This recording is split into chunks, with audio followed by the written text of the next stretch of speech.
following persons in the Council of Ministers for the state of West Bengal: Shri Dilip Ghosh, Shrimati Agnimatra Paul, Shri Ashok Kirtinia, Shri Khudiram Tudu, and Shri Nishit Pramanik.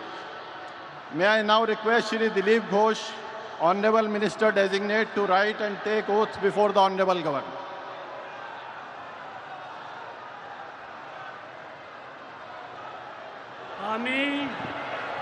আমি ঈশ্বরের নামে শপথ করিতেছি যে বিধি দ্বারা স্থাপিত ভারতের সংবিধানের প্রতি আমি অকৃত্রিম নিষ্ঠা ও আনুগত্য পোষণ করিব। আমি ভারতের সার্বভৌমত্ব ও অখণ্ডতা রক্ষা করিব।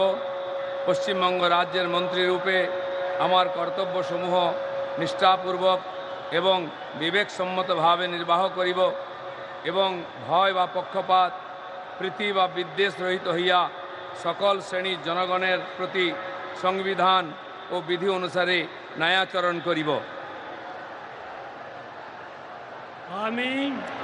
আমি শ্রী দিলীপ কুমার ঘোষ ঈশ্বরের নামে শপথ করিতেছি যে পশ্চিমবঙ্গ রাজ্যের মন্ত্রীরূপে যে কোনো বিষয় যাহা আমার বিবেচনার জন্য আনিত হইবে বা আমি জ্ঞাত হইব, তাহা ওই মন্ত্রীরূপে আমার কর্তব্যসমূহের যথাযথ নির্বাহের জন্য যেরূপ আবশ্যক হইতে পারে তদ্ব্যতি রেখে আমি প্রত্যক্ষ বা পরোক্ষভাবে কোনো ব্যক্তি বা ব্যক্তিগণের নিকট জ্ঞাপন করিব না বা প্রকাশ করিব না।